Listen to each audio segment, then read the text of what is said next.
Bonjour et bienvenue dans ce point bourse du 17 avril 2023. Je rappelle que les informations et analyses données sur cette chaîne sont données à titre indicatif et ne peuvent pas être considérées comme un conseil en investissement. L'investissement boursier est risqué et vous êtes responsable de tous les investissements que vous faites. Alors le CAC aujourd'hui qui perd 0,2%, mais qui allait, on va le voir en zoomant, qui allait chercher un nouveau plus haut historique, puisqu'il est monté au cours de la journée à 7552, donc c'est le nouveau plus haut du CAC 40 après la cassure ici de résistance à 7376. C'est véritablement ce support maintenant qui va être intéressant et qui, si il risque de casser prochainement, pourrait mettre les marchés, notamment le CAC 40, vers une baisse et une séquence baissière.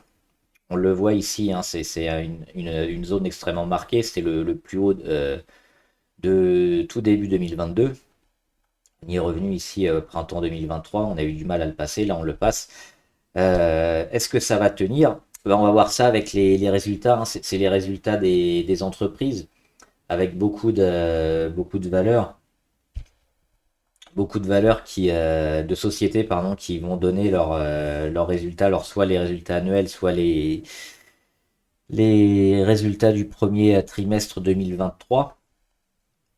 Et ça va peut-être, s'ils sont très bons, permettre au CAC de continuer sa progression et au marché également, s'ils sont assez moyens. Ce sera peut-être le début d'une belle correction avant peut-être la récession, parce qu'on sait qu'il y a pas mal de ménages déjà qui commencent à avoir du mal, et si les ménages ont du mal, ça va se ressentir après sur l'économie et les sociétés. Donc ces niveaux-là, elle est toujours les 7376 à surveiller. Pour l'instant, on les tient. Et le RSI, on peut surveiller aussi les 70. Si on vient aller chercher les 70, ce sera certainement que les résultats sont bons et qu'on va encore monter encore quelques jours. Un peu de façon comme un dernier baroud d'honneur peut-être, parce que là, la hausse, elle commence à être importante. Et tout le monde s'attend à de la consolidation, donc c'est pour bientôt, mais pas encore. Donc on évite d'anticiper tant qu'on n'a pas les signaux. Et niveau MACD, pareil, tant qu'on n'a pas d'inversion de tendance, la tendance reste à la hausse.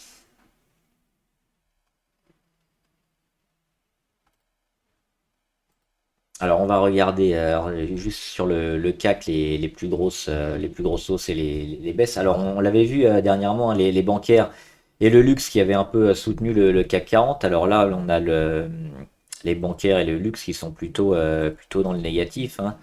On le voit ici avec LVMH qui perd moins 2%, mais pourtant la tendance reste bonne, donc c'est juste une reprise de souffle. C'est trop tôt pour dire que le luxe va descendre. C'est pareil avec Kering, un peu moins bien orienté, mais toujours dans une phase plutôt intéressante, avec sa sortie ici de figure sur les 572. On est toujours sur ces niveaux-là, mais toujours orienté pour peut-être aller chercher plus haut, donc pas de panique pour l'instant.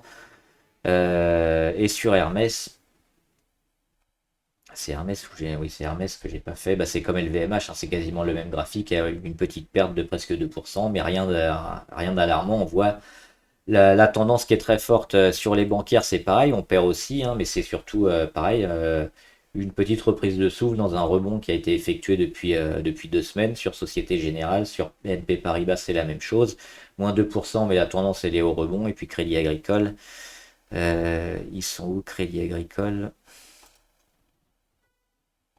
Ils sont là, ils s'en sortent un peu mieux avec moins 1,2. Mais c'est pareil, si demain on a une belle journée, ça peut relancer toujours et continuer plutôt la tendance plutôt favorable sur ces secteurs-là. Euh, on va regarder quelques actions du portefeuille qui semblent être intéressantes. C'est Abivax.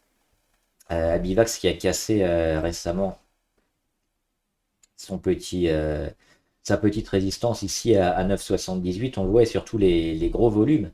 Regardez les volumes qui sont monstrueux. Alors Abivax, ils annoncent demain, normalement oui c'est ça, mardi, leurs résultats. Donc il y a une partie qui joue les résultats, mais il y a une grosse poussée sur Abivax. Donc c'est peut-être un coup intéressant à faire en vue d'avoir les résultats demain et la confirmation donc le lendemain. Adienne, c'est toujours une valeur qui m'intéresse beaucoup parce qu'on voit il y a une résistance très marquée hein, sur les 1491. On a méché dessus mercredi dernier. On va quasiment la chercher encore une fois.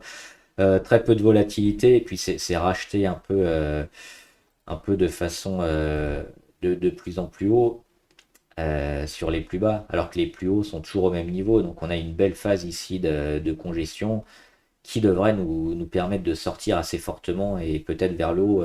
Moi j'aime bien ça. Et puis si on dézoome, on voit qu'on a une belle phase quand même de retournement à venir sur les moyennes mobiles qui sont toutes en train de revenir à ce niveau-là, hein, au niveau du cours.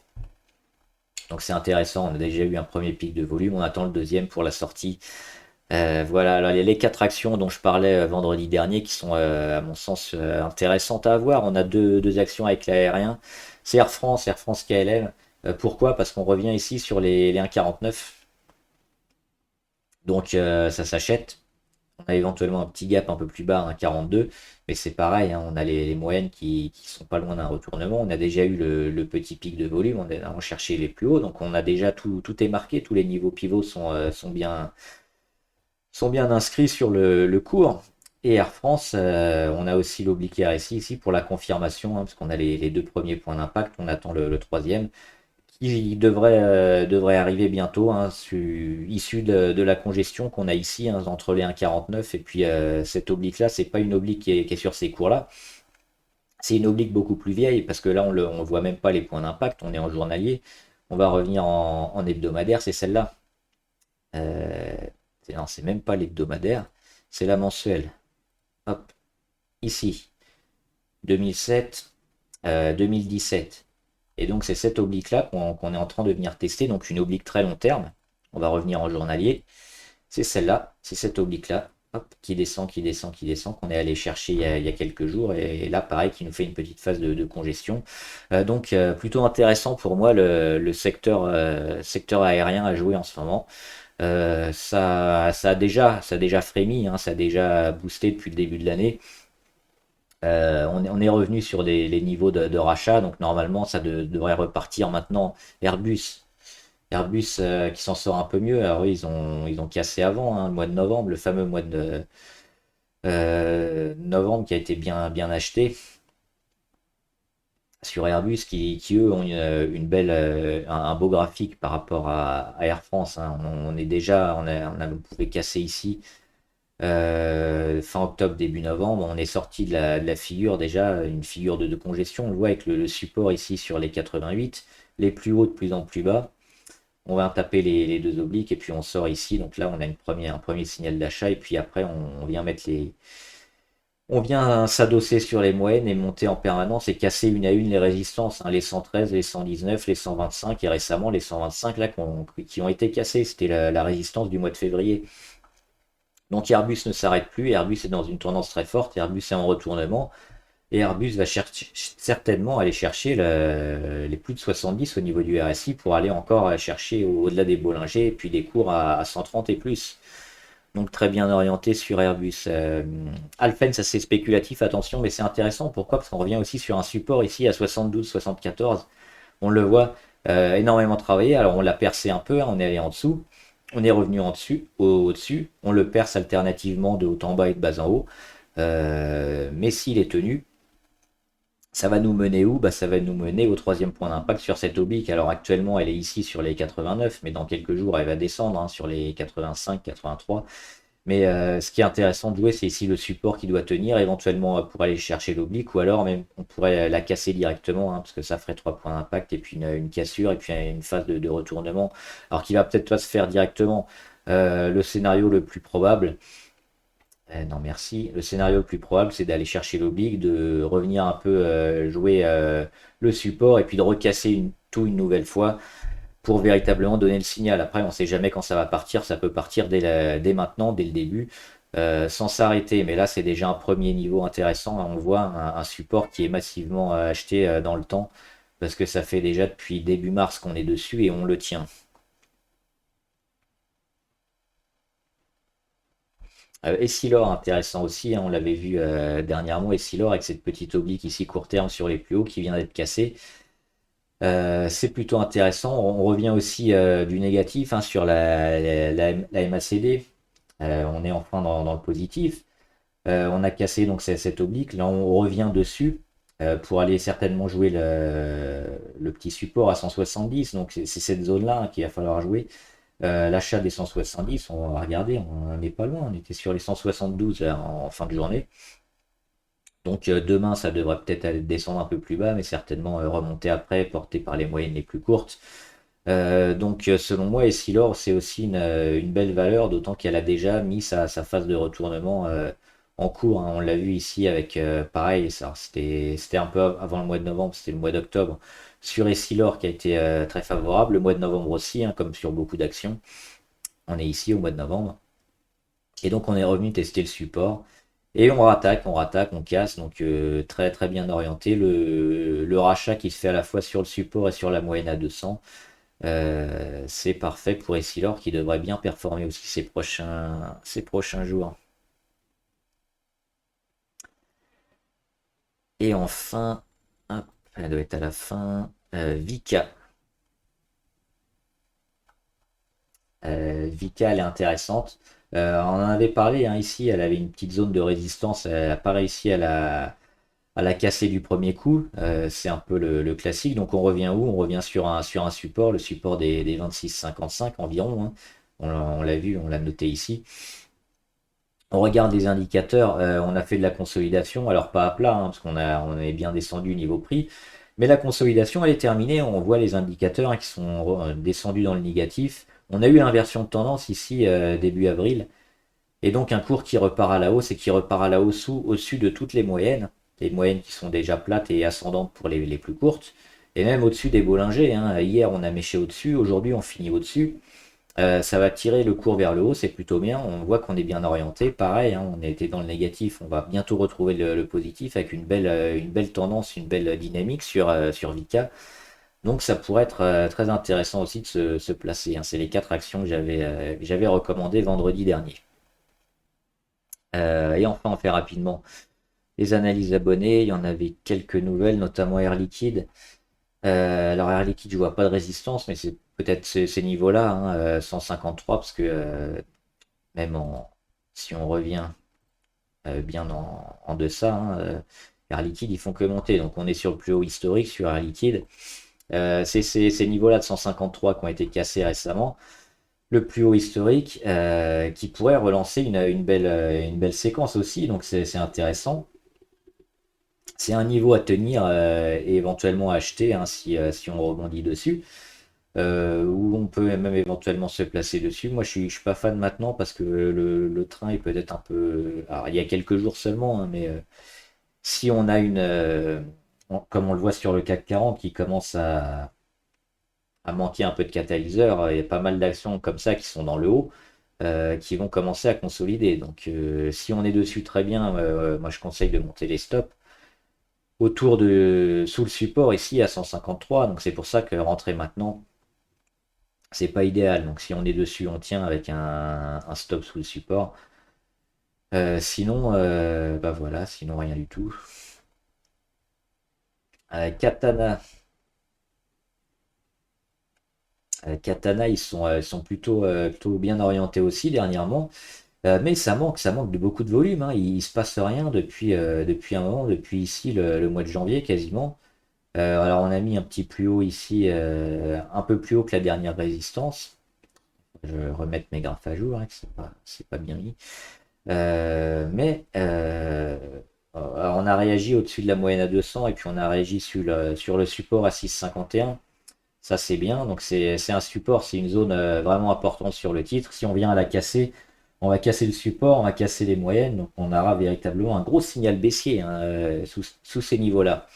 Au-dessus, pour l'instant, il ne se passe pas grand-chose, hein, c'est de la construction, on n'a pas véritablement de gros signal. Il n'y a pas assez de volume. Moi, je vois ce graphe un peu de façon neutre, donc difficile de se projeter à part acheter le support ici sur les 6,50. CGG, On revient à nouveau sous les 1, c'est GG. Alors malgré le pétrole hein, qui a explosé, c'était ici l'annonce de l'OPEP. Elle a augmenté et puis finalement elle n'arrive pas comme Total, comme beaucoup d'autres pétrolières à performer. CGG, elle a fait quoi? Elle a fait du surplace et puis là elle descend un petit peu. Elle a toutes ses moyennes qui sont légèrement baissières. Elles sont plates et baissières, donc plutôt négatif hein, sur CGG. On est revenu en dessous. Compliqué sur CGG. On a déjà cassé plusieurs fois et on le voit, c'est cette oblique verte ici. C'était à la fin de l'année, donc on en est revenu, mais là on l'a recassé encore une nouvelle fois en mars. On est à peine au-dessus. C'est beaucoup de signes de faiblesse, moi, pour moi, CGG. Il y a pas mal de volumes, mais c'est des volumes qui sont plutôt vendus, hein. Il y a pas de boost sur ce titre. Moi, si je voulais jouer le pétrole, c'est pas un de ceux que je privilégierais.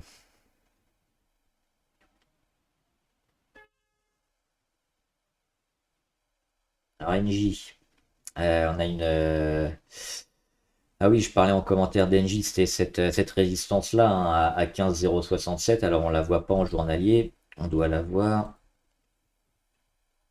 en hebdomadaire. Elle est même en mensuel, je crois que je l'avais mis en mensuel. NJ, elle est ici, 2011, et on voit qu'on a méché dessus 2020. Donc c'est vraiment une résistance un peu compliquée. On a encore méché un peu au-dessus aujourd'hui, hein, au mois d'avril. On va revenir en journalier. Pour voir que c'est cette oblique rouge ici, hein, 15,067, c'est la plus haute. Donc là, on est revenu à peine au-dessus, mais pour l'instant, c'est un peu trop tôt pour dire qu'on l'a cassé et qu'on l'a tenu. On est véritablement en train de le travailler. Et on a vu que c'était une zone très ancienne, bien marquée. Donc attention, ça peut être vendu et ça peut être un peu le signal pour une prise de profit massif. Après, si on le tient quelques jours et bien au-dessus, parce que là, rien que vendredi dernier, on était juste au-dessus. Donc là, ça fait 2 jours, mais c'est pas suffisant pour le moment. Attention sur NJ. Et je crois que j'ai tout fait.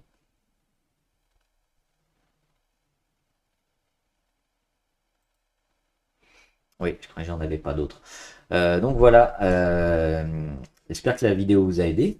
Mettez en commentaire hein, si vous voulez des analyses sur les valeurs. On les fera ici en graphique ou en commentaire. Et votre sentiment de marché hein, sur le CAC. Est-ce que vous pensez que le CAC va continuer sa progression? Est-ce que les résultats vont aider le CAC? Ou alors la récession qu'on nous promet depuis plus de 6 mois, est-ce qu'elle va arriver maintenant, une fois qu'on a battu les records sur le CAC? Bon trade, à plus!